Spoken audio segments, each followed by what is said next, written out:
Hi, my name is Kisha Nunez, and I'm the Associate Director of Recruiting and Diversity at Wachtell, Lipton, Rosen Katz.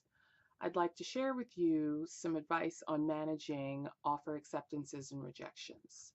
So first, congratulations on having received offers. All of your hard work has paid off, and so now we need to think about which ones you will accept, which one you will accept, and which ones you may be rejecting. So, first thing, when receiving an offer by phone, feel free to express your enthusiasm. It's a happy time, but note that you are not expected to accept on the spot. When receiving an offer either by letter or voicemail message or email, it's imperative that you respond immediately and no later than 24 hours after having received the message to acknowledge receipt of the offer. Firms want to make sure that you have received the offer, and I'll talk about later deadlines with respect to that, but it's important that you let them know that you've received the offer and thank them for doing so. After expressing gratitude and excitement at the opportunity, ask if the employer will be following up with a letter or email giving details on salary and benefits. This is in the case of full-time offers. If they aren't sure, just politely ask them to do so. If no letter or email is forthcoming, it's appropriate to ask for details about salary, benefits, billable hour requirements, and bonus programs at that point. And again, this is just in the case of full-time offers. If they indicate that a letter or email is on its way, you should not be expected to accept or decline until you have had a chance to review, and in the case of full-time offers, digest the salary and benefits that they're offering you. So with respect to offer deadlines, there are a couple of dates that you need to remember. First, according to NALP's principles and standards, please note that offers for summer employment should remain open for at least 28 days from the date of the offer letter or email, or until December 30th, whichever comes first.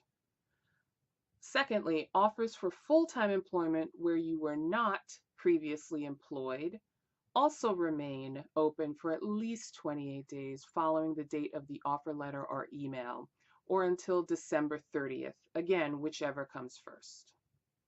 And then finally, offers for full-time employment where you were previously employed, so in the case of having been a summer associate at that firm, those remain open until at least October 1st of the candidate's final year of law school, provided that the offer was made prior to or on September 2nd. So that's a lot of information, but these guidelines are fully available on the NALP website, or you should feel free to speak with your career counselor for more information about that. Even though the deadlines I previously mentioned govern the interviewing process, it's okay to ask the employer when they need to have your response. And they should follow along with those guidelines, but I think it's important that you ask them so that they know you're thinking about those things. If you realize that you need more time to make a decision than an employer's deadline allows, you may ask for additional time only if you are waiting on a decision from another employer on an offer, or if you have received another offer and have not yet had an opportunity to fully understand the contents of that other offer. The request for more time, if needed, should be made before the deadline expires. Requesting it after the deadline does not really put you in the best light of the employer, so do so before the deadline expires. Please note that per NALP's principles and standards again, candidates should not hold open more than 5 offers of employment at any one time. Be aware of their needs as employers. So like the need to know who will be starting at the firm, and they do not want to miss out on the opportunity to recruit other interested candidates who may accept their offers while they wait for you to make a decision. So it's imperative to be in touch with the employer, again, if you need more time to make decision, because they're managing their yield, and having a sense of where you are in your decision-making process is helpful to the employer. Big firms do not expect salary or benefit negotiation because first-year associate and summer associate salaries at these firms are typically based on a lockstep compensation model and determined well in advance. Smaller firms, though, may offer more room for negotiation on salary and benefits. So I would recommend speaking with an advisor in your CDO for specific advice on how to handle those types of negotiations. Now, if you decide to decline an offer, immediately call or email the person with whom you extended the offer to you, and or let your contact from the recruiting team know directly.